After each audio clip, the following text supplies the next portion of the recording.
สวัสดีค่ะ หนูชื่อนางสาวธัญการเกตค้างภูชั้นม .4/4 เลขที่ 17 วันนี้จะมาอ่านเรื่องอีเหนาตอนศึกกำมังกุหนิง เมื่อนั้น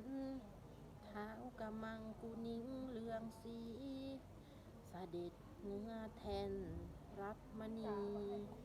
ผู้มีเห็นสองอนุชา จึงตัดเรียกให้นั่งร่วมอาจสำราญราชหาเลือไทยหันษาแล้วปราศัยละตูบรรดามายังปีดาพาสุขหรือทุกภัย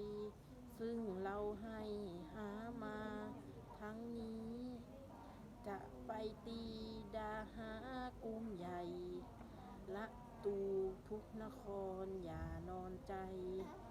ช่วยเราชิงชัยให้ทันการ เมื่อนั้นเหล่าละตูปีเปรมกเกษมสารจึงสนองมัทุรสพจมานพระมีการสงครามแต่ละครั้งจะตั้งหน้าอาสาออกชิงชัยมิได้ย่อท้อถอยหลังสู้ตายไม่เสียดายชีวังกว่าจะสิ้นกำลังของข้านี้เมื่อนั้นท้าวกำมังกุหนิงเลืองสี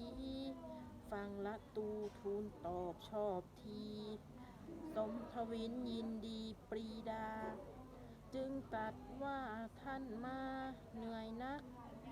จงไปพักพลขันให้หันษาตัดพลางทางชวนอนุชาเข้ามหาปราสาทลูจีลดองค์ลงนั่งบนแท่นทองกับด้วยพระน้องทั้งสองสีจึงตัดเล่าความตามคดีจนใช้เสนีถือสารไปเมื่อนั้นสองกษัตริย์ฟังแจ้งแถลงไขจึงทูลขัดทัดทานทันใดเป็นไฉนผ่านก้าวมาเบาความอันสุริวงศ์เทวันอสัญญาเรื่องเดชเดชาชาญสนามทั้งโยธีก็ชำนาญการสงครามลือนามในชวาละอาลิศกรุงกษัตริย์ขอขึ้นก็นับร้อย